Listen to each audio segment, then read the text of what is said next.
imágenes, ¿verdad? Entonces lo que hice fue simplemente una compilación a lo largo del Excel para hacer un uso y maniobra de cada uno de ellos. Entonces ahorita pues voy a hacer como tal el señalamiento de cada uno de los pasos o de cada uno de los elementos. Y vean, lo primero que aparece aquí en la primera columna justamente son las revoluciones. A lo largo del primer encabezado o el primer renglón son justamente nuestros diámetros y el cuerpo de nuestra tabla corresponde a nuestra potencia. Entonces lo que voy a hacer es seleccionar las revoluciones que ya tengo. Entonces esto lo tenemos a raíz de las características de nuestro impulsor y vean, la N 1700 revoluciones por minuto. Entonces si cabe como tal el elemento, entonces hacemos la selección del renglón a participación. Aquí quisiera hacer mención que a lo mejor algunos de ustedes pudieran recaer en un número de revoluciones que no aparezca en su tabla. Entonces lo que tendrían que hacer es proyectarse a un elemento más cercano.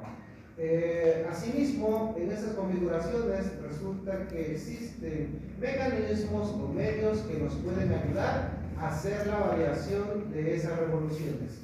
Reciben el nombre de variadores de frecuencia. Sentencia o declaración resulta que son bastante costosos, están bastante cariñosos, ¿verdad? Entonces, a la medida de lo posible, pues tendríamos que buscar algo que se adapte bastante bien a nuestro elemento. Entonces, ese es el punto número 1, nuestras revoluciones.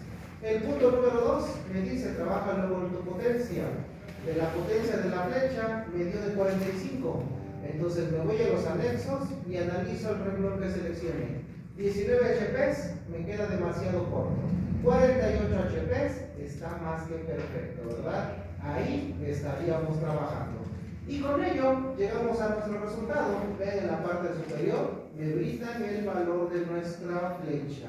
Para mi caso, el diámetro de flecha, punto número 4, me dice que el diámetro de flecha va a ser igual a 1 pulgada. Y listo. Eso es mi punto número 4. Teniendo como tal esto, me dice ahora con ayuda del anexo número 7, que consiste en analizar esas columnas duplicadas con aceite, vamos a obtener el diámetro de nuestra columna y a su vez el diámetro de nuestra cubreflecha, ¿verdad? Esto va a ser un paquetito y lo que necesitamos es también en nuestro caudal. Entonces vamos al anexo número 7. A ver, nos regresamos aquí al apartado de los anexos y es justamente el que tenemos aquí abajo, ¿verdad? Entonces, lo primero que vamos a visualizar es el diámetro de nuestra flecha. Recuerden que lo obtuvimos del paso anterior. Entonces, me voy a copiar esta geometría y la voy a poner aquí abajito. Entonces, flecha de 3/4, flecha de 1 pulgada. Aquí entraría el análisis de mis datos. Sin embargo, vean que para lo largo de una flecha de 1 pulgada existen diferentes elementos. No obstante, a mí solamente me interesa uno. ¿Cómo vamos a hacer la subdivisión? ¿Cómo vamos a hacer el punto de señalamiento ya preciso acerca de la información? Vamos a tomar en cuenta nuestro caudal. En la cuarta columna nos muestran la capacidad máxima de extracción o de bombeo que tiene nuestro impulsor. Mi caudal, recuerden que se trata de 35 litros por segundo. Hablé de la cuarta columna porque justamente aquí tenemos el caudal en litros por segundo. Y vean, me dice la capacidad máxima. Entonces, si analizo el primer elemento, nada más me da 9.5. Está demasiado corto. El siguiente, 20.5, tampoco me alcanza. El siguiente, 37.8. Ahí estaríamos perfectos, ¿verdad? Mi caudal, repito, es de 35 litros. Entonces, tenemos este pequeño colchoncito de irnos hasta 37.8. Entonces, aquí estaríamos dispuestos. ¿Qué cosa es lo que obtuvimos a raíz de la ubicación del diámetro de flecha, a raíz de la ubicación del caudal? Dos características. Número 1, diámetro de cubreflecha, 1,5 pulgadas. Característica número 2, justamente el diámetro de la columna. Y vean, me dice que se trata de 6 pulgadas.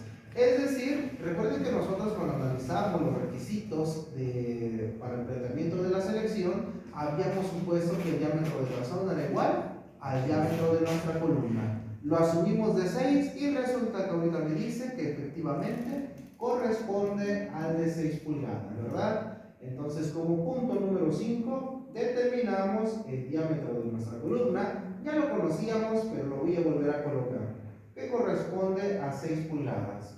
Y a su vez, se fue de colado el diámetro de nuestra cubre flecha. Entonces, para este caso corresponde a pulgada y media. Ya está cansada la computadora, también no quiere escribir bien. Entonces, listo. Esos son los dos resultados del paso número 5. Me sigo la metodología y me dice ahora, con la ayuda del anexo número 9, y partiendo de que ya conocemos el diámetro de columna, el diámetro de la flecha, el caudal y la longitud de tu columna, vamos a verificar que efectivamente las pérdidas sean menores al 5%. Y si no, pues hacemos las debidas actualizaciones, ¿verdad? Entonces nos vamos nuevamente a los anexos y corresponde al anexo número 9, ¿verdad? Aquí está. Pérdidas por fricción hidráulica debidos en nuestra columna. La situación, quisiera declarar un poquito de detalle este anexo, porque resulta que es justamente el que vamos a utilizar el día lunes. Para hacer el cálculo de esa carga dinámica total, necesitamos evaluar las pérdidas en nuestra columna. Entonces, primera declaración, nos da la pérdida de energía por cada 100 pies de columna. Entonces, es una notación meramente de porcentaje. Entonces, por ejemplo, para el primer caso, pierdo un pie por 100 pies de columna. Aquí pierdo 2.2 pies por 100 de columna. Es decir, al final lo podemos representar en términos de porcentaje. Entonces, esto lo podemos ver como pierdo el 1%, pierdo el 0.11%, pierdo el 5.5%. Esa es nuestra declaración. Sentencias. A lo largo de mi cuadro vamos a ver una columna principal. Esta corresponde a los caudales. Vamos a ver un renglón principal que corresponde a la geometría de nuestra columna. Nos muestran diámetro de columna, diámetro de la cubre flecha y diámetro de la flecha. Situaciones, resulta que existe una gama bastante amplia de nuestros caudales. Existen caudales muy pequeñitos, pero también vamos a tener caudales muy grandes. Entonces, para hacer uso de un solo cuadro, lo que hicieron fue esta pequeña división. Esta línea negra marcada en diagonal como escalonada me dice, de aquí hacia la izquierda tenemos equipos de bombeo que descargan caudales pequeñitos. De aquí hacia la derecha vamos a tener caudales grandes. Vean, partimos desde 0.63 litros por minuto hasta 63, creo que sí es el dato, déjenme ponerlo, hasta, a ver, ese no es, está más a la derecha. Ahí está, hasta 63 litros por minuto. Me voy hacia el lado derecho, vean que aquí tenemos como tal otra condición de nuestros caudales y nos vamos hasta 5000 litros por minuto. Ya estaríamos hablando de equipos que presentan grandes posibilidades de descarga. Entonces, si por alguna razón mi caudal está de este lado, no puedo hacer lecturas del lado derecho. Si mi caudal está del lado derecho, no puedo hacer lecturas del lado izquierdo. Entonces hay que precisarlo, ¿verdad? Entonces, conocimientos, ¿qué sabemos nosotros o qué tenemos de información? Nuestro caudal. Entonces, a ver, me voy a llevar este cuadrito y también me voy a llevar este otro. Entonces, primero hacemos la ubicación con respecto a nuestro caudal. A ver, déjenme encontrar esta para que tengamos una mayor área. Y listo, ¿verdad? Entonces, mi caudal, repito, son 35 litros por segundo. Entonces, vemos, hace un momento dije por minuto, ¿verdad? Son por segundo. Vemos del lado izquierdo el caudal en litros por segundo, del lado derecho, galones por minuto. Tengo el valor en litros por segundo, entonces es un tanto simple. Vengo, bajo, todavía no lo encuentro, bajamos un poquito más y aquí se encontraría 35. Entre el valor de 34.7 y el valor de 37.8. Extiendo como tal el recuadro y recuerden que solamente puedo utilizar hasta antes de esa línea negra. Son todas estas posibles gamas. Sin embargo, no podemos estar jugando con cualquier valor. Hay que ser meramente preciso acerca del elemento numérico. Entonces nos vamos a las características de nuestra columna. Entonces, número 1, yo sé que mi columna es de 6 pulgadas. Es en este recuadro. Todo lo demás no me interesa. Asimismo, estando justamente en este recuadro, recuerden que mi cubreflecha no es cualquiera. Mi cubreflecha mide 1.5 pulgadas y a su vez el diámetro de flecha 1 pulgada. Entonces solamente sería esta columna. Y al final yo sabía que me podía proyectar hasta por acá, pero resulta que solamente me interesa hasta esta posición. Tendríamos una pérdida de 4.4% para un caudal de 34.7 y una pérdida del 5.2% para 37.8. Entonces aquí lo único que me resta es hacer una pequeña interpolación. A ver, pónganle sus calculadoras. Primer dato, 34.7 con 4.4. Y por otro lado, 37.8 con 5.2. Mi caudal es de 35 litros por segundo.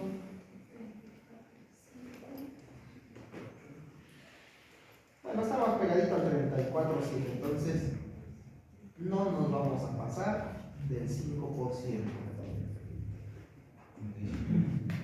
35, así es el valor del caudal.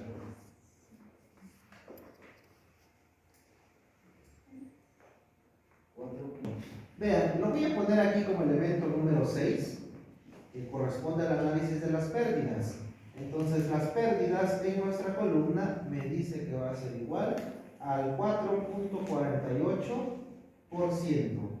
¿Qué es lo que visualizamos en este punto? Que nuestro supuesto estaba bien, ¿verdad? Asumimos ese 5% y estamos por debajo. Ahora, las sentencias, ahorita como tengo vinculado el Excel, me permite hacer este tipo de maniobras, ¿verdad? Entonces me regreso a donde hicimos el cálculo de esas pérdidas de la columna y vean, lo que voy a hacer es actualizar el dato. Ya no son 5%, es 448%, ¿verdad? Entonces, al momento de que la pérdida es menor, ¿qué es lo que le pasaría a mi CDT tentativa? Va a cambiar. En este caso se va a ir hacia abajo. A ver, le voy a dar control Z para que vean el valor numérico. 77.85, pensando que era el 5%. Actualizamos el dato y ahora se fue a 77.45. Bajamos 40 centímetros. El caso un poquito donde nos pudiera generar algún tipo de cambio corresponde a nuestro número de impulsores. Entonces, en algunas situaciones pudieran estar bastante cercanos al entero inferior, que al momento de que reducen, si es el caso, si se reduce la CDT, en lugar de utilizar 10 impulsores, tal vez me hubiera regresado a 9 impulsores. Algunos de ustedes van a tener una proyección al revés, es decir, van a estar por arriba del 5%. Entonces les va a salir un 6, les va a salir un 7, etcétera, etcétera. ¿Y qué es lo que va a pasar ahí? Que a lo mejor no eran 9.8, ahora van a tener 10.1 impulsor. De consecuencia, tendríamos que colocar 11 impulsores. Vean, son las consecuencias que tienen cada una de las transformaciones que presenta nuestro sistema, ¿verdad? Entonces, ahorita, listo. Ahora quisiera hacer como tal este señalamiento. Resulta que para este momento esta CDT ya no corresponderá a una CDT tentativa. Recuerden que hicimos la actualización o el líquido de la información, sino que ahora sí corresponde a mi CDT o carga dinámica total meramente real. Ya son las condiciones en las que va a estar funcionando. Entonces, como ya tenemos esa carga dinámica total, entonces me dice, vamos a calcular cuál es la altura que realmente tiene que vencer cada uno de nuestros impulsores. Entonces, al inicio habíamos marcado que un impulsor tiene una capacidad de hasta 7.9 metros. Pero ¿qué es lo que dice? Tenemos 10 amigos. El trabajo es exactamente el mismo, entonces nos va a tocar de a menos. Entonces vamos a calcular la carga real de cada uno de los impulsores. ¿Cómo lo calculo? Pues simplemente la CDT real dividido entre el número de impulsores, entre 10 impulsores. Es decir, aunque yo sé que cada uno de ellos puede cargar 7.9, resulta que cada uno de ellos solamente cargará 7.7 metros. Hay un pequeño colchoncito, ¿verdad? No es mucho, pero se declara como tal un pequeño colchón. Entonces, repito, ¿verdad? Tengo una capacidad de operación, pero como no hay más altura para solventar, no hay más pérdida de energía que tengo que solventar, por lo tanto, trabajamos con una carga inferior. Esto es el punto número 7. Siguiendo el señalamiento, nos vamos al paso número 8. Y vean, este lo voy a marcar de un color diferente porque está bastante interesante. Me dice, lo que vamos a hacer ahorita, vamos a irnos nuevamente a ese catálogo, vamos a analizar esa curva carga-gasto y lo que vamos a hacer es visualizar cuál sería la capacidad de caudal que van a tener nuestro equipo. Entonces me regreso como tal a mi impulsor. Vean, este es el elemento, o esta es la ficha técnica que nosotros estábamos analizando. Y lo que me dijo, no te voy a pedir 7.9 metros, sino que te voy a pedir una carga meramente inferior. Simplemente para que se vea la diferencia, le voy a exagerar, voy a pensar que ahí está el 7.7. Yo sé que no es cierto, pero si se dieron cuenta, las curvas quedaron bastante pegaditas. Se pudiera complicar un poquito el análisis. Créanme, o pensemos todos que este es el valor de 7.7. Es más, hasta le voy a hacer el cambio de un color para que sepamos que son las nuevas condiciones de uso de nuestro impulsor. Entonces, ¿qué sabemos de la teoría? Que entre menor sea la carga, mayor sería nuestro caudal. Entonces, al momento de que el impulsor va a tener una carga menor, vean que el punto de intersección con nuestra curva de operación, voy a copiar este elemento vertical, se desplaza hacia la derecha. Entonces también le voy a poner ese mismo control. ¿Qué me indica esto? Que ahora en lugar de tener una capacidad de extracción de 126 metros cúbicos por hora, ahora voy a tener una capacidad de 135 metros cúbicos por hora. Se incrementa el caudal. Repito, menor carga, mayor caudal. Esto es lo que nos dice nuestro elemento. Vean además, de forma generalizada, en términos de la eficiencia. Al inicio estamos trabajando con una eficiencia del 80 y tantos por ciento, no recuerdo cuánto le puse, aquí lo tengo, del 81%. Si yo lo dejara trabajar en estas condiciones, nos vamos a una eficiencia del 77.8%, por ejemplo, ¿verdad? Vean los marcadores que se presentan para ese anexo.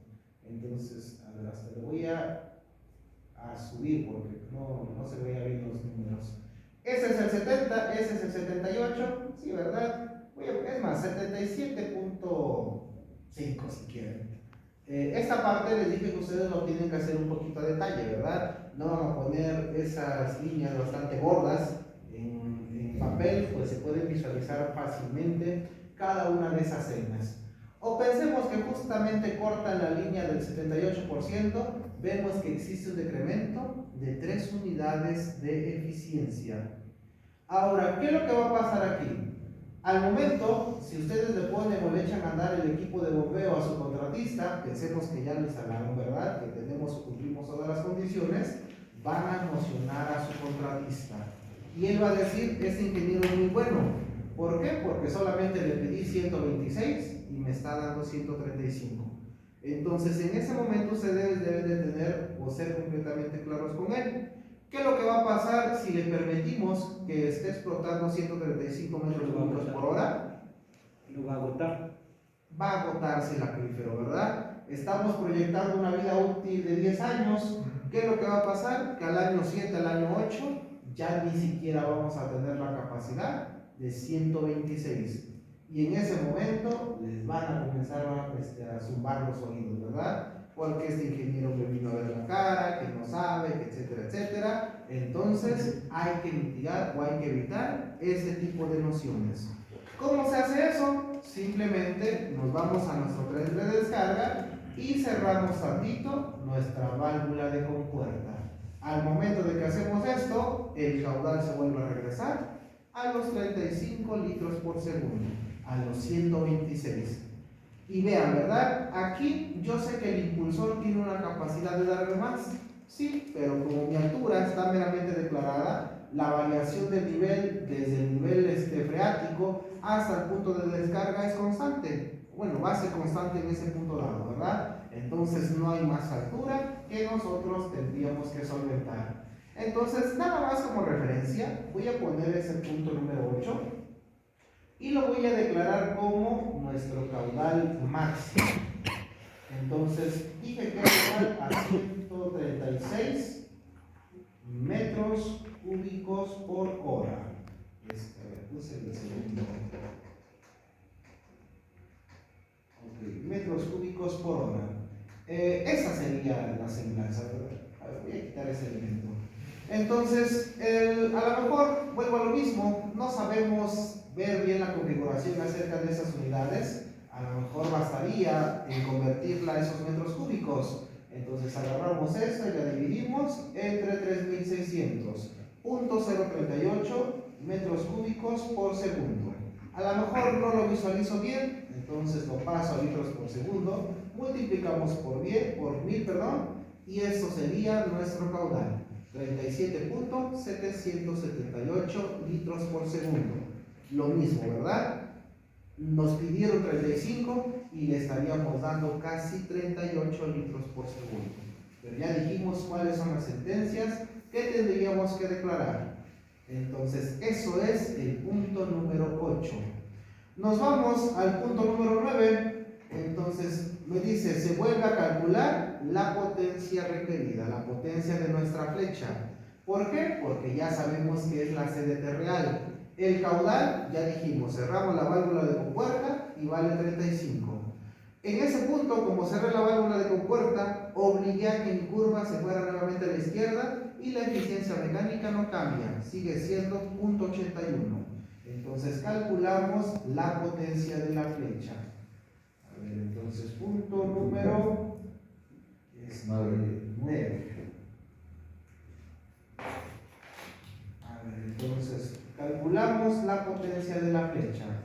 Entonces me dice, va a ser igual al peso específico. El peso específico ya lo habíamos calculado, multiplicado por el valor del caudal. Creo que el caudal, a ver, no aparece por acá, pero lo tengo en el apartado anterior. Aquí está, 0.035 metros cúbicos por segundo, multiplicado por la CDT. Recuerden la CDT real, dividido entre 76 y dividido entre nuestra eficiencia, 0.81.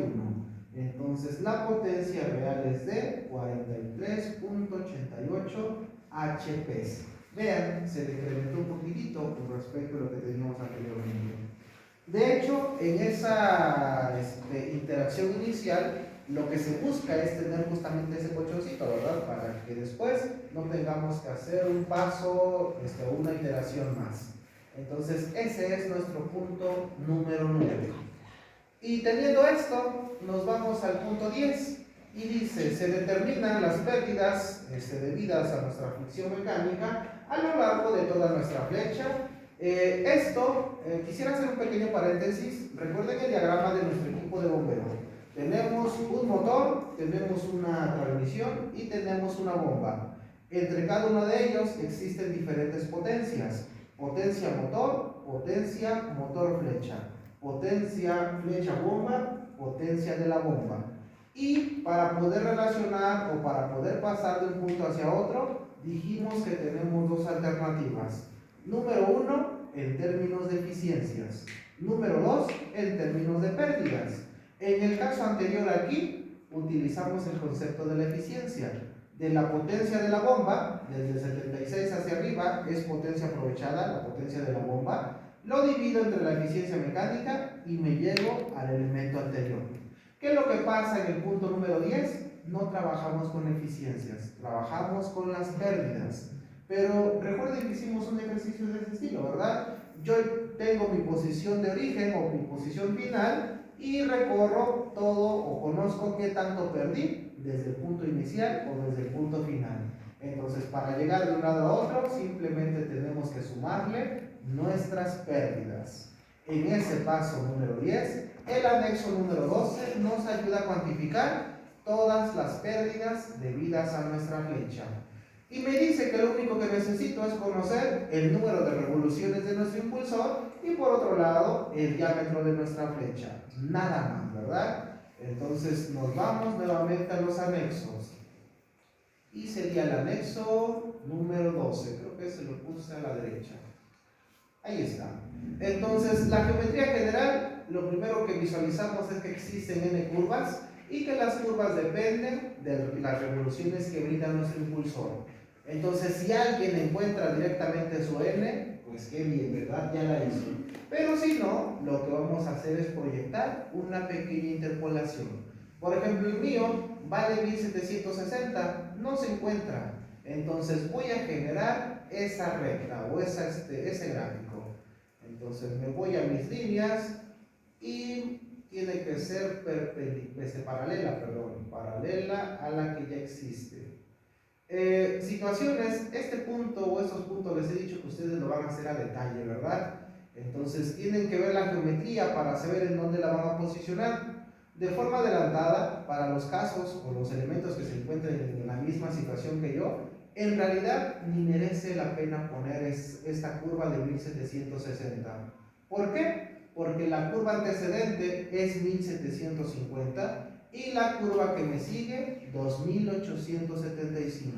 Vean que de aquí hacia acá tenemos una diferencia de 1125 revoluciones. Entonces pensar que voy a tener la capacidad de interpolar o hacer referencia a 10 unidades más es casi meramente la misma curva. Entonces, sin embargo, ahorita simplemente por efecto voy a pensar que sí existe esa separación para que quede el concepto, ¿verdad? Que es necesario hacer esa determinación o esa regresión a lo largo de nuestras curvas. Entonces ya tenemos la curva de 1760 revoluciones por minuto. Lo único que necesito posteriormente es intersectar nuestro diámetro de flecha. Entonces el diámetro de flecha es de 1 pulgada. Vean que los valores están perfectamente marcados con estas líneas punteadas.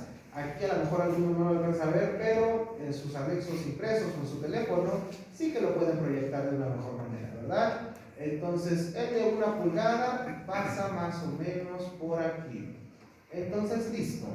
Entonces teniendo el punto de intersección entre mi curva y el diámetro de nuestra flecha, podemos hacer la lectura de nuestras pérdidas. Entonces proyectamos una línea horizontal, ya sea hacia la izquierda o en su defecto también pudiera ser hacia la derecha. A mí me queda más cerquita de la izquierda, no lo mostré, ¿verdad? Pero vean que a la derecha también tenemos las pérdidas. Entonces esa es donde nosotros queramos. Y la leyenda de ese eje vertical me dice: te muestro las pérdidas a lo largo de tu flecha en HPs por cada 100 pies de flecha.